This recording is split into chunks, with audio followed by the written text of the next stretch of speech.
Tell me a little about yourself, your past, like, you know, where you went to school or how you grew up. Well, I'm from Lehigh Valley, so I grew up in Palmer Township in Easton. Went to Catholic school, preschool through 12th, so I went to like St. James and Wilson, and then Notre Dame of Green Pond, closer to Bethlehem. What were some things about your childhood that, like, you know, stuck with you throughout your life? Like tell me, like, any type of, like, you know, we can tie sports into that, but, like, yeah, you know, like something that, like, shaped you currently. Yeah, so probably gymnastics mostly, as I think, like, in retrospect. Prior to that, I did, you know, like every other little girl, dance classes, like ballet, tap, jazz, stuff like that. And then I went to like somebody's birthday party that was at Parquette's, and discovered tumbling, and so went right into gymnastics, and just was hooked. So I started training there. Pretty quickly made my way up to like the team, the competition team. As I look back on it now, that's when I think the genesis of my interest in like just movement and like body mechanics and anatomy, I think that's where that was born, as well as like the psychological component. Towards the end of it, I was experiencing, I don't know, like a lot of injuries, but like nagging injuries, and I'm just not, I never was ever competitive enough to, or serious enough to like get past that. It was in gymnastics pretty much the entire time that I started to have a lot of lower back pain, particularly to do with like back bends. And I didn't take it seriously at the time because we were all injured to some degree or in some sort of pain or soreness.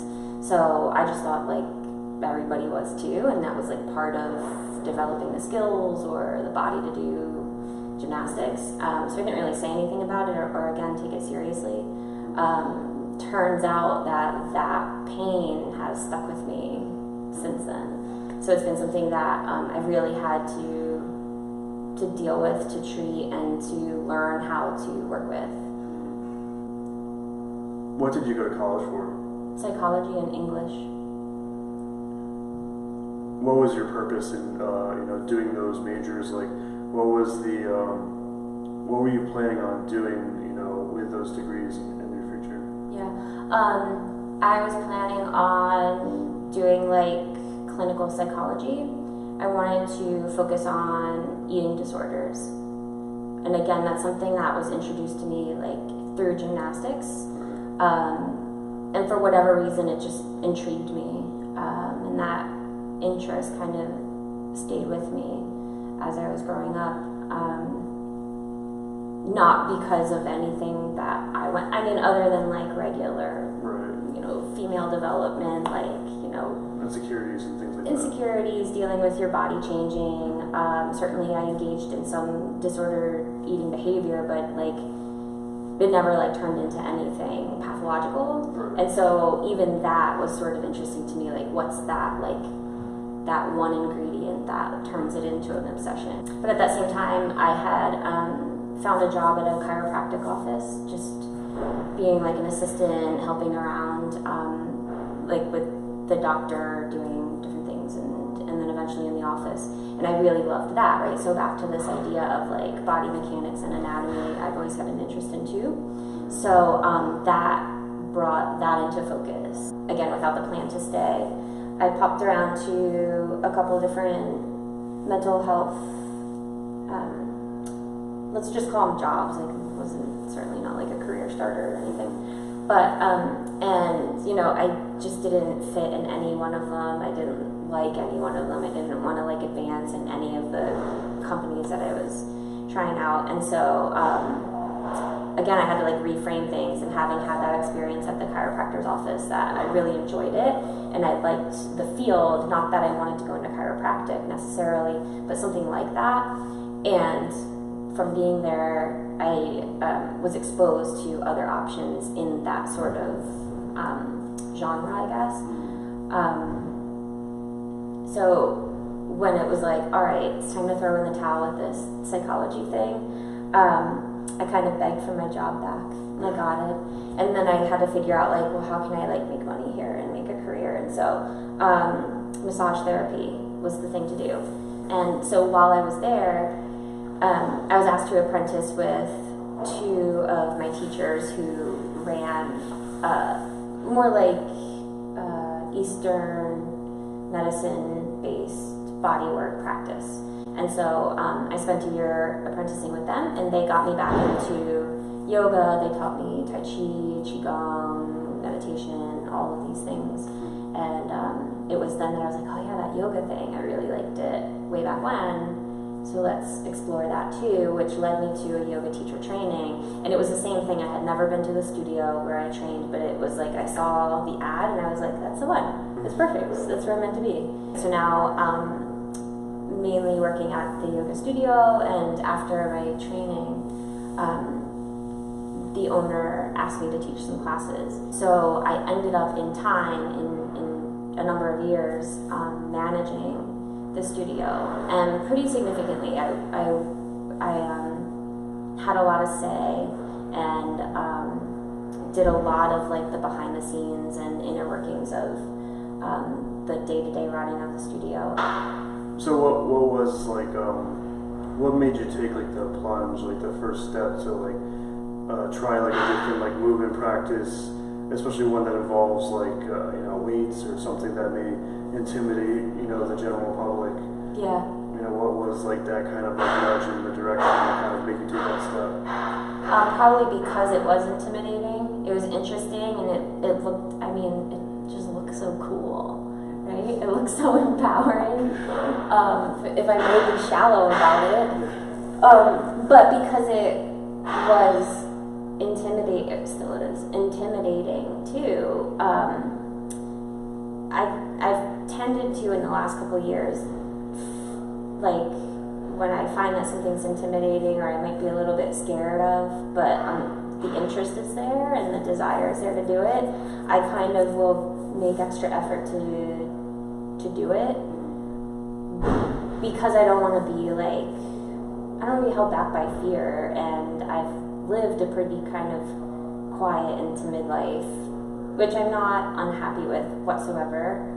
Well, certainly the quiet part is fine by me, like being quiet. But the timid part I'm not so comfortable with. Right. And so it's kind of an exercise in getting over that and becoming more empowered and less afraid of maybe not doing something perfectly or even very well.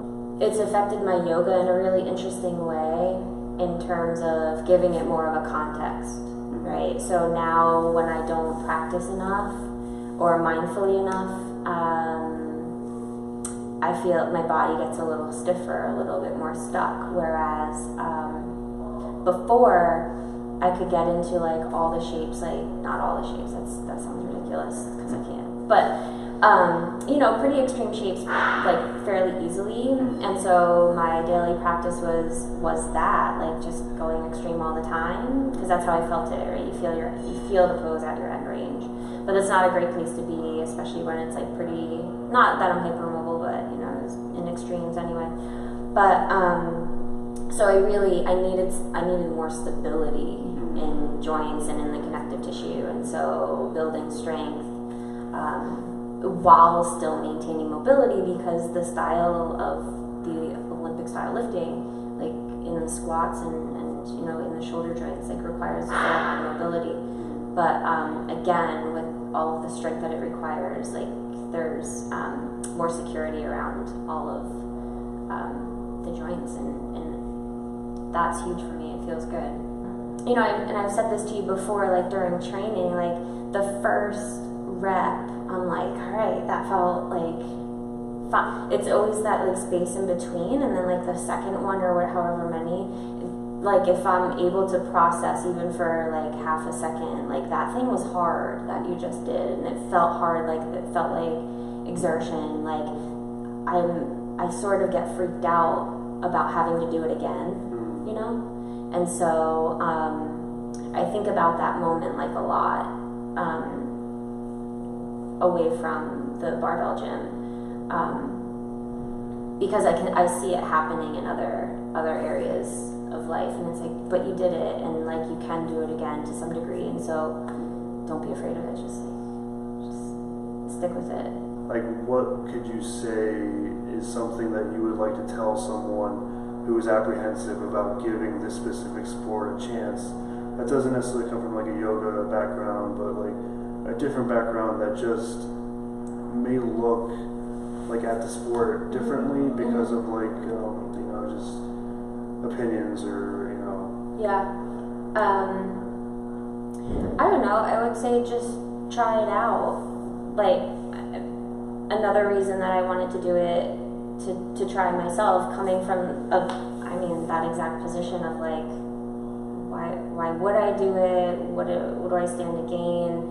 I feel like, as far as we know, we only have this one experience in this world, in this body, and so if you're interested in something, why not just try, you know?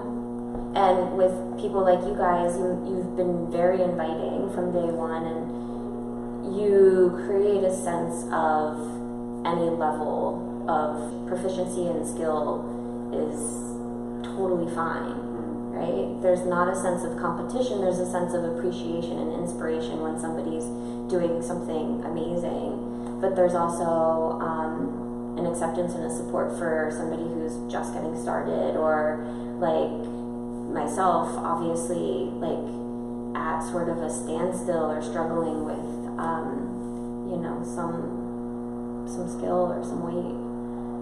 There was a point in the beginning, actually, when I was like thinking, I actually thought to myself, like, when and how are they going to tell me like this isn't for me? But you didn't. You got me through it. You got me over like several humps, whether you realize it or not, and for the most part, it's feeling pretty good. What would you tell someone who feels like this isn't for them, but you know specifically because of like your own experiences that it can be for everyone?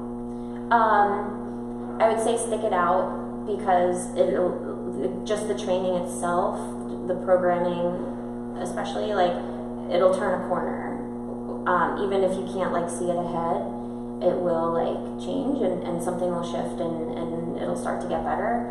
The other thing I would suggest is like have a conversation with any of you guys, John or Kat, yourself, if there's something going on, whether it's an injury or some sort of physical component that's not feeling quite right. Interestingly enough, or maybe obvious enough, good at eyeballing, because the movement moves so fast. I don't know what I'm looking at most of the time, but you guys can see those tiny little bits that like that could use some improvement, and you know, offer some specific work for that.